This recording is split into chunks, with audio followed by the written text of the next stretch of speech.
Yəni bütün sahələr bunların əlində. Çünki niyə?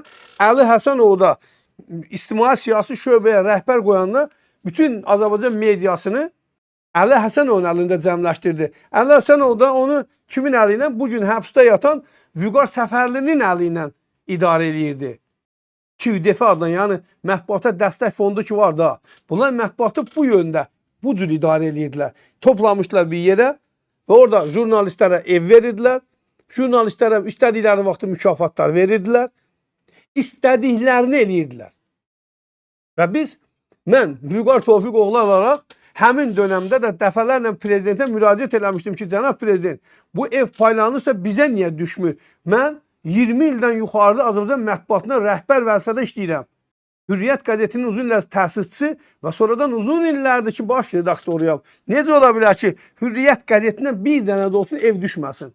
Yaxud da hər hansı bir mükafat bizə düşməsin. Nədən?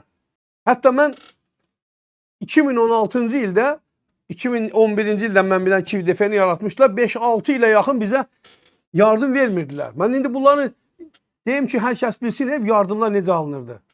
Yardım vermirdilər bizə. Ta o vaxta kimin ki, mən bunların kələyini tapdım, fırıldaqlarını açdım və prezidentə müraciət elədim ki, mən bunların artıq fırıldağını bilirəm. Xahiş edirəm, məni qəbul elə. Və ondan sonra Əli Həsənov düşdü əlaqa. Ay qardaş, və sən haradasan, niyə gəlmirsən, niyə bizə müraciət eləmirsən? Və mən müraciət elədim. Bizə də pul ayırdılar, amma bizə az ayırdılar. 1500 manat. Cəmaata 11.000 manat, 12.000 manat, Hürriyyətə 1500 manat. Yardım ayırdılar.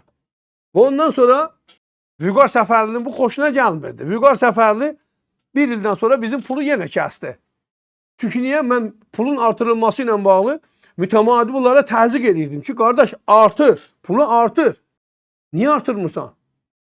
Və biz restoranda, Şadlıq Sarayında ki, mətbuatın bir tədbiri keçirildi. O tədbirdə Vüqar Səfərli ilə bir möhkəm aramızda çəkişmə oldu. Hətta az qala süpürləşdik. Hətta bir dəfə Heydər Əliyevin deməli, bunlar məzarına gedəndə MT-nin keçmiş MT-nin binasının qabağında bir toplantı vardı. O toplantıda biz Vüqar Səfərovla əlbəyaxı olmuşuq. Bir-birimizə yumruq atmışıq. Yəni bu həddə. Yəni bunlar bizi həmişə düşmən görüblər. Elə bilirlər mən düşmən ipiz. Niyə məni sevmirdilər? Vüqar Səfərli mətbuat yayımının direktoru olanda mənim 30.000 pulumu saxlamışdı orada. Və həmin vaxtı Ramiz Miyyətiyevin, Əli Həsənov, Vüqar Səfərlinin manşetdən şəklini qoymuşdum. Tələb eləmişdim ki, Ramiz Miyyətiyev, adamınıza deyin, qulunuza, mənim pulumu ödəsin. Bu da onların xoşuna gəlmirdi ki, bu Vüqar Tofiqoğlu kimdir ki, belə bizlə bu cür radikal formada danışır. Hər kəs bizim qabağımızda belə gəlib təzim elədiyi, boyun əydiyi vaxtda bu Vüqar Tofiqoğlu kimdir axı? Gəlir, bunu bütün Azərbaycan baş redaktorları bilir ha.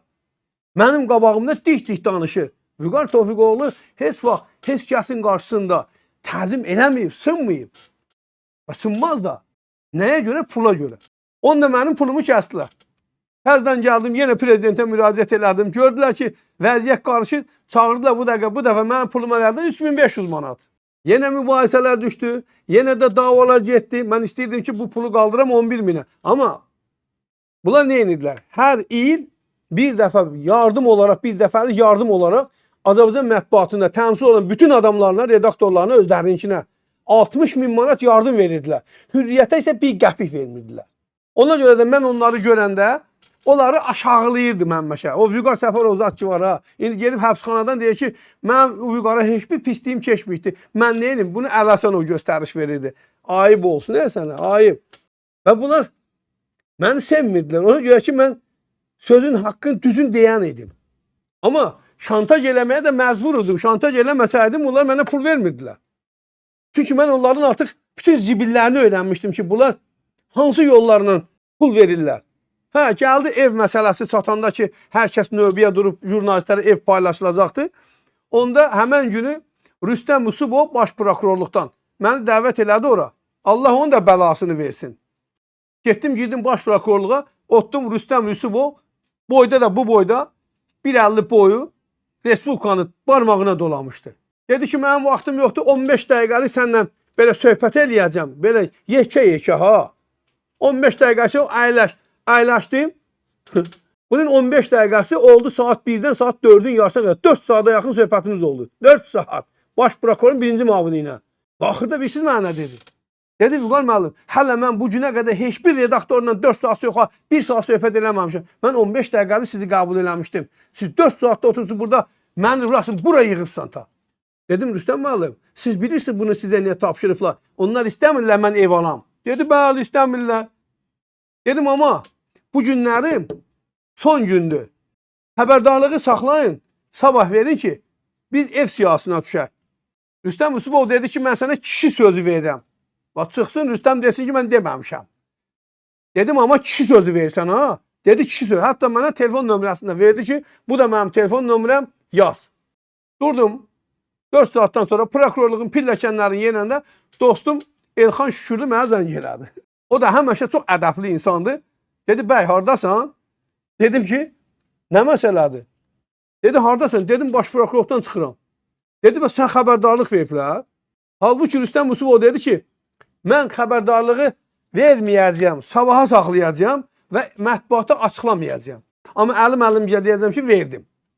Ki ver ha. Qayıtdım dərhal yuxarıya. Pilləkənləri tez-tez çıxdım Rüstəm Yusubovun qəbuluna. Polis dedi ki Rüstəm müəllim daldan çıxdı. Arxa şeydən getdi. Prokurorluq arxa çıxışından. Götdüm bunun mesaj yazdım bunun WhatsApp-ına ki Rüstəm müəllim adam kişi olar. Bax bu mən yazmışam o sözü ona. Yazdım ki adam kişi olar. Yəni dedin ki mən kişiyəm. Mən də sənə deyirəm ki kişisənsə dediyin sözün üstündə dur. Bu nətər kişilikdir?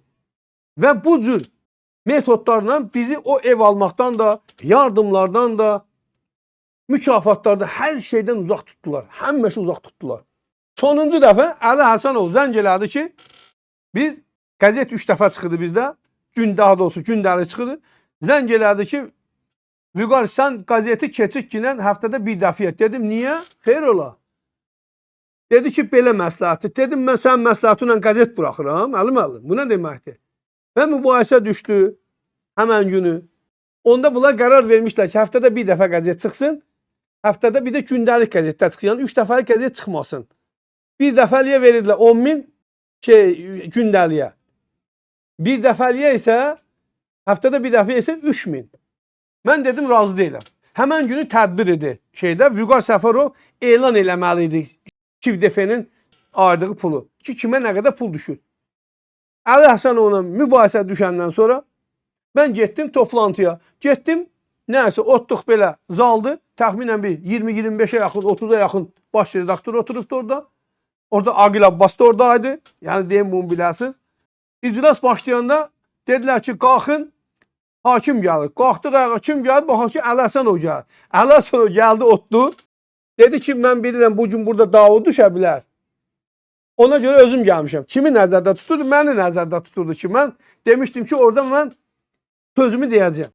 Və Əli Həsənov həmən vaxtı siyahını açıqlamadı. Çünki niyə 4 dəfə söz aldım, 4'ündə də, axırda 4'ündə Əli Həsənov mənə qaldı ki, Vüqar müəllim, gəl otur bizim məclisi sən apar. Şahid var, hamısı şahiddir baş redaktorlar. Danışıram buradan, rahat danışır. Çünki niyə? 30 nəfər baş redaktor, Aqil Abbasın da adını çəkirəm ki, Aqil Abbas da oradaydı. Hətta durdu başladı bir yalan danışmağa. Əli Həsənov Aqil Abbasa dedi ki, o yeri var. Ağsaqqal vaxtında yalan danışma. Mənim hər şeydə xəbərim var. O da gülə-gülə, qımışa-qımışa getdi otdu yerində. Nəticədə siyahını açıqlamadılar. Axşam saat 7-də iclas qutarandan sonra açıqladılar ki, Hürriyyət qəzeti həftədə 3 dəfə çıxacaq, 5.000 manat ona yardım ayrılsın. Amma yerdə qalanların hamısını qaldırdılar 15 və 16.000 manata. Bunlar buydu. Bunlar bu cür metodlarla mübarizə apardılar insanlarla. Hər kəsi sıxırdılar, incidirdilər, dəfələrlə mənə təhdid edirdilər. Səni tutacaq, səni tutacaq. Deyirdim mən ki, tut amma mənim sən haqqımı yemə. Nə mənə hədə qorxacaqsan? Nəysə.